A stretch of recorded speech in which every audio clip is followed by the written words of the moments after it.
அனைவருக்கும் வணக்கம். Welcome back to my channel. நான் ஐஸ்வர்யா ரெங்கன். நம்மளுடைய சேனலில் நீங்கள் ப்ரொடக்டிவிட்டி அண்ட் செல்ஃப் டெவலப்மெண்ட் பற்றின வீடியோஸ் அண்ட் டிப்ஸ் பார்க்கலாம். என்னுடைய போன வீடியோவில் நீங்கள் why you should not talk about your goals அப்படின்னு பார்த்துருந்தோம். அதாவது உங்களுடைய கோல்ஸை பற்றி ஏன் வெளியில் யார்கிட்டையும் சொல்லக்கூடாது அப்படின்றத பார்த்துருந்தோம். அந்த வீடியோவை நீங்கள் பார்க்கல அப்படின்னா கீழே டிஸ்கிரிப்ஷனில் நான் லிங்க் பண்ணுறேன், மறக்காமல் பாருங்கள். பிகாஸ் இன்றைக்கி நம்ம பார்க்கக்கூடிய ஒரு டாபிக் கோல்ஸ் சம்மந்தப்பட்டது தான். உங்களுடைய கோல்ஸ் நீங்கள் எப்படி செட் பண்ணணும் அப்படின்னு பார்க்க போகிறோம். ஏன் இந்த வீடியோவை பார்க்கணும்? நிறைய வீடியோஸ் ஆல்ரெடி யூடியூப்பில் கோல்ஸ் எப்படி செட் பண்ணணும் அப்படின்னு நிறைய பிரபலமான மக்கள் போட்டிருக்காங்க. நான் ஏன் இந்த வீடியோ பார்க்கணும் அப்படின்னு நீங்கள் நினைப்பீங்க. ஒரே ஒரு ரீசன் தான். எனக்கு தெரிஞ்சு நானும் உங்களை மாதிரி கோல்ஸ் எப்படி செட் பண்ணணும் அப்படின்னு மற்ற வீடியோஸை தேடும்போது நான் கண்டுபிடிச்ச ஒரு பாயிண்ட் என்ன அப்படின்னா, எல்லாருமே உங்களுடைய பேஷனை எடுத்து உங்களுடைய கோலாக மாற்றுங்க அப்படின்னு தான் சொல்லியிருப்பாங்க. ஆனால் அந்த ஒரு விஷயம் மட்டும் நம்ம செஞ்சால் நம்ம வாழ்க்கையில் கோல் லைஃப் லாங் நம்ம கூட இருக்காது. ஸோ இந்த வீடியோவில் நான் எனக்கு தெரிஞ்ச 5 இம்பார்ட்டன்ட் பாயிண்ட்ஸ் பார்க்க போகிறோம். அந்த 5 பாயிண்ட்ஸ் நீங்கள் அந்த கொஷின்ஸ் உங்ககிட்ட நீங்கள் கேட்டிங்கன்னா உங்களுடைய கோல்ஸ் ஆட்டோமேட்டிக்காக என்னவாக இருக்கும் அப்படின்றத அந்த 5th பாயிண்ட்டோடைய எண்ட்லேயே உங்களுக்கு கண்டுபிடிச்சிடலாம். ஒரு முக்கியமான விஷயம் என்ன அப்படின்னா, இந்த வீடியோ வந்து நம்மளுடைய 5 minute சேலஞ்சோடைய ஃபர்ஸ்ட் வீடியோ. அதாவது என்ன அப்படின்னா, இந்த வீடியோவில் நம்மளுடைய முக்கியமான கண்டென்ட் அப்படின்றத 5 minutesக்குள்ளே நம்ம சொல்லி ஆகணும். ஸோ நான் இப்போ பேச ஆரம்பிக்கும் போது இங்கே ஒரு டைமர் ஸ்டார்ட் ஆகும். அந்த டைமர் ஸ்டார்ட் ஆகி நான் 5 minutes முடியக்குள்ள எல்லா பாயிண்ட்ஸ் என்னெல்லாம் பேசணுமோ உங்ககிட்ட நான் சொல்லுவேன். பிகாஸ் அதுக்கு மேலே தேவைப்படாது. 5 minutes தான் மேக்ஸிமம் கண்டென்ட். ஸோ வாங்க இப்போ நம்ம டக்குன்னு அந்த 5 minutes ஸ்டார்ட் பண்ணலாம். ஓகே, ஸோ ஃபர்ஸ்ட் ஸ்டெப் என்ன அப்படின்னா, எல்லாரும் சொல்கிற மாதிரி உங்களோட பேஷன் என்ன அப்படின்னு கண்டுபிடிக்கணும். ஸோ பக்கத்தில் நோட் பண்ணிக்கோங்க, ஒரு பேப்பர் எடுத்துக்கோங்க, நான் சொல்கிற கொஷனுக்கு ஆன்சர் எழுதிக்கோங்க. உங்களுடைய பேஷன் உங்களுக்கு என்ன அப்படின்றத நீங்கள் அங்கே நோட் பண்ணிக்கோங்க.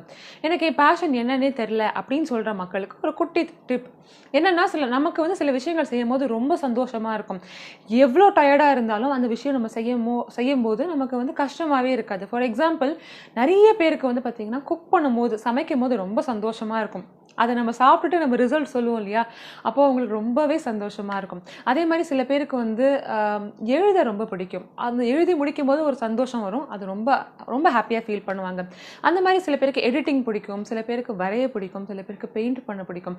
அந்த மாதிரி உங்களுக்கு எது பிடிச்சிருக்கு அப்படின்றத யோசிச்சுக்கோங்க. செகண்ட் முக்கியமான ஸ்டெப் என்ன அப்படின்னா, இது நான் வந்து பர்சனலாகவே ஃபாலோ பண்ணக்கூடிய ஒரு ஸ்டெப். என்ன அப்படின்னா, நீங்கள் ஃபேஸ்புக், ட்விட்டர், இன்ஸ்டாகிராமில் மெயினாக சில மக்களை ஃபாலோ பண்ணுவீங்க. ஏன் ஃபாலோ பண்ணுறீங்க அப்படின்னா, உங்களுக்கு சில பேரை பார்த்தா ரொம்ப பிடிச்சிருக்கும். அது யாராக வேணால் இருக்கலாம், ஒரு அட்ராக்ஷன் இருக்கும். ஸோ அந்த மாதிரி மக்கள் உங்களுக்கு பிடிச்சி இருக்கக்கூடிய உங்கள் ஃப்ரெண்ட்ஸை தவிர சில எக்ஸ்ட்ராவாக சில மக்களை ஃபாலோ பண்ணுவீங்களா, அந்த மாதிரி மக்கள்னா ஏன் அவங்கள ஃபாலோ பண்ணுறீங்க அப்படின்னு ஒவ்வொருத்தரையும் நோட் பண்ணிக்கோங்க. ஃபார் எக்ஸாம்பிள், இந்த மாதிரி ஒரு பர்சனை ஃபாலோ பண்ணுறீங்க அப்படின்னு பாருங்கள். காமனாக அந்த எல்லா பர்சனுக்கும் இருக்கக்கூடிய ஒரு ரீசன் இருக்கும், ஒரு காமனான விஷயம். ஃபார் எக்ஸாம்பிள், ஏதோ ஒரு ஆண்டர்ப்ரனரை ஃபாலோ பண்ணுறீங்களா இருக்கும். 2-3 பேர் வந்து ஒரு ப்ரொஃபைல் வந்து பார்த்தீங்கன்னா அவங்க ஸ்டார்ட் அப் வச்சுருப்பாங்களா இருக்கும். உங்களுக்கே தெரியும் ஸ்டார்ட் அப் மேலே உங்களுக்கு ஒரு குட்டி கைண்ட் ஆஃப் இன்ட்ரெஸ்ட் இருக்குது அப்படின்னு. ஸோ இதையும் நீங்கள் வந்து செகண்ட் ஸ்டெப்பாக நோட் பண்ணிக்கோங்க. ஆல் ரைட் மக்களே, தேர்ட் இம்பார்ட்டன்ட் ஸ்டெப். இந்த ஸ்டெப் ரொம்ப முக்கியம். இது வந்து நானும் ப்ராக்டிக்கலாக ஃபாலோ பண்ணுறேன். ஸோ உங்களுக்கும் ஒர்க் ஆகும். கேளுங்க. என்ன ஸ்டெப் அப்படின்னா, 10 to 15 years ஆர் 20 இயர்ஸ்க்கு அப்புறமா உங்களுடைய லைஃப்பில் நீங்கள் என்னவா இருக்கணும் அப்படின்னு ஆசைப்படுவீங்க. எல்லா இன்டர்வியூலையும் கேட்பாங்க, நீங்கள் ஆஃப்டர் 5 years என்னவா இருப்பீங்க அப்படின்னு கேட்பாங்க இல்லையா. வெறும் கம்பெனியில் மட்டும் கரியரில் மட்டும் யோசிக்காமல் உங்களுடைய வாழ்க்கையிலையும் நீங்கள் ஆஃப்டர் 20 years என்னவா இருக்கணும் அப்படின்னு ஒரு இமேஜினேஷன் பண்ணிக்கோங்க. நான் உங்களுக்கு ஹெல்ப் பண்ணுறேன். ஃபார் எக்ஸாம்பிள், நீங்கள் ஒரு பாரிஸில் இருக்கீங்க. பாரிஸில் வந்து ஒரு பெரிய ஒரு ஆத்தராக இருக்கீங்க, ஒரு மிகப்பெரிய புக்கு எழுதியிருக்கீங்க.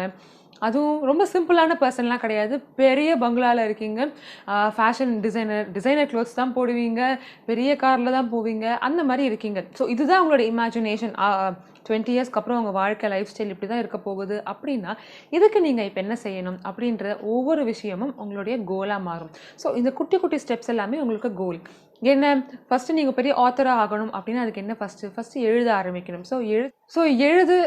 ஸோ ரைட்டிங் அப்படின்ற ஒரு ப்ராக்டிஸ் நீங்கள் ஆரம்பிப்பீங்க. அதே மாதிரி நீங்கள் வந்து பாரிஸில் அவ்வளோ ரிச்சான ஒரு லைஃப் ஸ்டைல் ஃபாலோ பண்ணணும் அப்படின்னு நீங்கள் ஆசைப்படுறீங்க அப்படின்னா நீங்கள் இப்போலேருந்தே வந்து கொஞ்சம் கொஞ்சமாக மணி சேவ் பண்ண ஆரம்பிப்பீங்க. ஆல் ரைட் மக்களே, ஸோ 4th ஸ்டெப் என்ன அப்படின்னா, இந்த படத்துலலாம் சொல்லுவாங்க இல்லையா, உங்களுக்கு இன்னும் 6 மாதம் தான் டைம் இருக்குது இன்னும் 1 வருஷம் தான் டைம் இருக்குது, அதுக்குள்ளே நீங்கள் என்ன வேணால் பண்ணிக்கோங்க, ஆனால் அதுக்கு மேலே உங்களுக்கு டைம் கிடையாது, செத்து போயிடுவீங்க அப்படின்னு சொல்லுவாங்க இல்லையா? அந்த மாதிரி உங்களுக்கு 1 இயர் தான் டைம் அப்படின்னு சொன்னாங்கன்னா நீங்கள் என்னெல்லாம் செய்வீங்க அப்படின்றத இந்த வீடியோவை பாஸ் பண்ணிவிட்டு சைடில் உட்காந்து உங்கள் நோட் புக்கில் எழுதிக்கோங்க. அந்த விஷயங்கள்லாம் தான் உங்களுடைய வாழ்க்கையில் நீங்கள் ஒரு இம்பார்ட்டண்ட்டான விஷயங்கள் அப்படின்னு நினைக்கிறீங்க. ஃபார் எக்ஸாம்பிள் உங்களுக்கு ஹெல்ப்பும் பண்ணுறேன். சில பேர் நீங்கள் ஸ்கூபா டைவிங் பண்ணணும் அப்படின்னு ஆசைப்பட்டிருப்பீங்க. இது பண்ணாமல் நான் சத்தே போகக்கூடாது, இந்த விஷயம் எனக்கு கண்டிப்பாக என் வாழ்க்கையில் நடக்கணும் அப்படின்னு நினச்சிருப்பீங்க. So for example paragliding, scuba diving, அந்த மாதிரி ஏதாவது அட்வென்ச்சர் ஸ்போர்ட்ஸ் போகணும், இல்லாட்டி எனக்கு மேரத்தானில் பார்ட்டிசிபேட் பண்ணணும், அந்த மாதிரி ஏதாவது நினச்சிப்பீங்களா? அதெல்லாம் நீங்கள் நோட் பண்ணி வச்சுக்கோங்க. இதெல்லாம் நீங்கள் நோட் பண்ணிங்கன்னா மட்டும்தான் உங்களுக்கு தெரியும் உங்கள் வாழ்க்கையில் நீங்கள் இதெல்லாம் ஃபீல் பண்ணுறீங்க, உங்கள் மனசில் இதெல்லாம் இருக்குது அப்படின்னு தெரியும். So alright, 5th point, very important. Imagine 3 buckets. This concept was actually proposed by Jonathan Fields. ஓகேவா? ஸோ 3 பக்கெட் இமேஜின் பண்ணிக்கோங்க.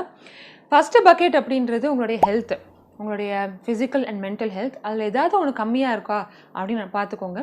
செகண்ட் பக்கெட் உங்களுடைய ஹியூமன் இன்டராக்ஷன், உங்களுடைய ஃப்ரெண்ட்ஸ், ஃபேமிலி, உங்களுடைய distant relatives, all that. Third bucket உங்களுடைய contribution to society. So இந்த 3 பக்கெட்லேயும் நீங்கள் இப்போ என்ன நிலைமையில் இருக்கீங்க அப்படின்றத ஃபில் பண்ணிக்கோங்க. என் ஹெல்த் ரொம்ப மோசமாக இருக்குது, நான் கொஞ்சம் பெட்டர் ஆகணும், கொஞ்சம் ஃபிசிக்கலாக ஃபிட் ஆகணும், இல்லை மென்டலாக ஃபிட் ஆகணும் அப்படின்னு நினச்சிங்கன்னா அதை அதில் நோட் பண்ணுங்கள். அதே மாதிரி நான் ஃபேமிலிக்கிட்ட ரொம்ப டைம் ஸ்பெண்ட் பண்ணுறது இல்லை, ஸோ அது எனக்கு ஒரு கோலாக இருக்கட்டும் அப்படின்னு நினச்சிங்க அப்படின்னா அதை நோட் பண்ணிக்கோங்க. சொசைட்டிக்கு நான் பெருசாக எதுவும் பண்ணதில்லை அப்படின்னு நீங்கள் நினச்சிங்க அப்படின்னா, ஏதாவது பண்ணணும் அப்படின்னு ஆசைப்பட்டீங்கன்னா அதையும் நோட் பண்ணிக்கோங்க. அப்பாடா, 5 minutes முடிஞ்சிருச்சா? ஓகே, எனக்கு ரொம்ப கஷ்டமாக இருந்துச்சு 5 minutesக்குள்ளே பேசணும் அப்படின்றது. ஆனால் சரி, ஓகே, பேசி முடிச்சிட்டேன். பட் இப்போ அதோடைய சிக்னிஃபிகன்ஸ் எனக்கு தெரியும். என்னால் முடிஞ்ச வரைக்கும் நான் உங்களுக்கு அந்த கோரிலேஷனோட நான் சொல்கிறேன். ஏன் இந்த 5 steps நம்ம பண்ணுறோம் அப்படின்னா, ஏன் வெறும்னா என்னுடைய பேஷன் மட்டும் கண்டுபிடிச்சி அது மூலியமாக என்னுடைய கோல் இதுதான் அப்படின்றத நான் சொல்லி நான் அடைஞ்சா பத்தாதா அப்படின்னு நீங்கள் கேட்டிங்கன்னா கிடையாது. வெறும்னா ஒரு பாரிஸில் ஒரு பெரிய ஆர்டிஸ்ட்டாக ஆகணும், பெரிய பங்களாவில் இருக்கணும், 5 star என்னெல்லாமோ பெரிய கார்லலாம் போகணும் அப்படின்றத என்னுடைய மெயின் கோலாக இருக்குது அப்படின்னு மட்டும் நீங்கள் வச்சுக்க முடியாது. உங்களுடைய வாழ்க்கையில் மெயின் கோல் தவிர மற்ற விஷயங்கள் உங்கள் வாழ்க்கையில் சந்தோஷத்தை கொடுக்கும். அந்த மாதிரி விஷயங்கள் என்ன அப்படின்னு கண்டுபிடிக்க தான் நம்ம ஸ்டெப் 3, 4, 5 இந்த 3 ஸ்டெப்லையும் நம்ம கேட்டோம் சில கொஷின்ஸ். ஸோ நீங்கள் சடனாக இறந்து போகிறீங்க அப்படின்னா சில விஷயங்கள் செய்யணும் அப்படின்னு பதறுவீங்க. அந்த விஷயங்கள் நீங்கள் வாழ்க்கையில் செஞ்சே ஆகணும். உங்களுடைய பாரிஸ் கனவு நடக்குதோ இல்லையோ அந்த விஷயம் நீங்கள் செய்யலைன்னா ரொம்ப ஃபீல் பண்ணுவீங்க. ஸோ அதனால தான் அந்த கொஷின் நம்ம கேட்டோம். அதே மாதிரி ஆஃப்டர் 15 years, ஆஃப்டர் 20 years நீங்கள் என்னவா இருக்கணும் அப்படின்னு ஆசைப்பட்டீங்க அப்படின்றத இமேஜின் பண்ணி பார்த்தா மட்டும்தான் உங்களுடைய பாதையை நீங்கள் அந்த டெஸ்டினேஷனுக்கு நோக்கி நீங்கள் கொண்டு போக முடியும். அப்படி இல்லைன்னா என்ன ஆகும் அப்படின்னா, சரி இன்னைக்கு இப்படி போகுதா, ஓகே, நாளைக்கு எப்படி போகுதோ அதே மாதிரி அன்னன்னைக்கு வாழ்க்கை எப்படி போகுதோ அதன் அடிப்படையில் நீங்கள் வாழ ஆரம்பிச்சிருவீங்க. உங்களுடைய வாழ்க்கையை அந்த பாத்தை நீங்கள் மாற்ற மாட்டீங்க. அதுக்காக தான் அந்த கொஸ்டின். 3வது கொஸ்டின் என்ன அப்படின்னா, நம்மளுடைய வாழ்க்கை அப்படின்றது நம்ம மட்டும் கிடையாது, நம்மளை சுற்றி இருக்கக்கூடிய மக்கள்னாலையும் அண்ட் க்ளோஸ் ரிலேட்டிவ்ஸ், அந்த ஃபேமிலி, நம்மளுடைய ஃபேமிலி அண்ட் சொசைட்டி 2 பேருக்குமே நம்ம அக்கௌண்டபிளாக இருக்கணும். அதனால தான் ஃபஸ்ட்டு 4 கொஸ்டின்ஸ் உங்களை பற்றியும், ஃபைனல் கொஸ்டின் நீங்கள் உங்களுடைய கான்ட்ரிபியூஷன் டுவர்ட்ஸ் யுவர் ஃபேமிலி என்ன, டுவர்ட்ஸ் யுவர் சொசைட்டி என்ன அப்படின்றத பார்க்குறோம். அண்ட் வெறும்னா பாரிஸ் கனவு மட்டும் இருக்கணும் அப்படின்னு இல்லை, உங்களுடைய ஃபிசிக்கல் ஹெல்த்தும் ரொம்ப முக்கியம். அதனால் எனக்கு தெரிஞ்சு இந்த 4th and 5th ஸ்டெப் இருக்கு இல்லையா, அந்த 2 கொஸ்டினையுமே உங்களுடைய மெயின் கோல் அடைய இந்த 2 ஸ்டெப்ஸ் ரொம்பவே உதவியாக இருக்கும். உங்களுடைய ஹெல்த் சரியாக இல்லை அப்படின்னா உங்களுடைய மெயின் கோலை நீங்கள் அடையவே முடியாது. உங்களுடைய ஃபேமிலி உங்களுக்கு பிரச்சனையாக இருந்துச்சு அப்படின்னா, உங்கள் ஃபேமிலி கிட்ட நீங்கள் ஒழுங்காக பேச மாட்டேங்கிறீங்க அப்படின்னா, இல்லை நீங்கள் சொசைட்டியோட ரொம்ப ரொம்ப கனெக்டடாக இல்லை, எனக்கு ரொம்ப ப்ராப்ளமாக இருக்குது, நான் ஆத்தராக ஆகணும்னு நினைக்கிறேன் ஆனால் சொசைட்டியோட பேச பயமாக இருக்குது அப்படின்லாம் நீங்கள் நினச்சிங்கன்னா கண்டிப்பாக உங்கள் கோல் அடிப்படும். நான் பெரிய ஆண்டர்ப்ரனராக ஆகணும்னு நினைக்கிறேன் ஆனால் எனக்கு பேச பயமாக இருக்குது அப்படின்னா உங்களுக்கு கண்டிப்பாக இதில் ஏதாவது ஒரு கொஸ்டினில் உங்களுக்கு ப்ராப்ளம் அப்படின்னு நிற்கும். ஸோ வெறும்னா நீங்கள் ஆத்தர் ஆகணும், வெறும் ஸ்டார்ட் அப் ஆரம்பிக்கணும் அப்படின்றத மட்டும் எய்மாக வச்சு நீங்கள் வேலை பார்க்க ஆரம்பிச்சிங்கன்னா அதுக்கு என்ன செய்யணும் அப்படின்னே தெரியாமல். ஆனால் இந்த ரிமைனிங் 4 கொஸ்டின்ஸ் நீங்கள் ஆன்சர் பண்ணும்போது சில பாயிண்ட்ஸ் கிடச்சிருக்கும் இல்லையா, என்ன செஞ்சால் அந்த ஸ்டார்ட் அப் ஆரம்பிக்கலாம், என்ன செஞ்சால் அந்த ஆத்தராக ஆகலாம், என்ன செஞ்சால் ஒரு பெரிய கம்பெனி நீங்கள் ஆரம்பிக்கலாம் அப்படின்றதுக்கான அந்த ஆன்சர் தான் அந்த 4 கொஸ்டினுக்கான ஆன்சர்ஸ். ஓகே மக்களே, ஸோ ஐ ரியலி ஹோப் உங்களுக்கு இந்த வீடியோ பிடிச்சிருக்கும் அப்படின்னு நினைக்கிறேன். பிடிச்சிருந்தா மறக்காமல் லைக் பண்ணுங்கள், ஷேர் பண்ணுங்கள் அண்ட் சப்ஸ்கிரைப் பண்ணிக்கோங்க. அண்ட் நான் ஆல்ரெடி சொன்ன மாதிரி கோல்ஸ் அப்படின்றத ஒரு டாப்பிக்கை பற்றி நான் வந்து 2-3 வீடியோஸ் நான் வந்து வரக்கூடிய வாரங்களில் போட போகிறேன். என்னுடைய லாஸ்ட் வீடியோ உங்களுடைய கோல்ஸை பற்றி நீங்கள் ஏன் வெளியில் சொல்லக்கூடாது அப்படின்ற வீடியோவை நீங்கள் பார்க்கல அப்படின்னா மறக்காமல் கீழே வந்து நான் லிங்க் போடுவேன், அதை பாருங்கள். Until I see you all in another great video, take care, stay safe, bye bye and happy reading.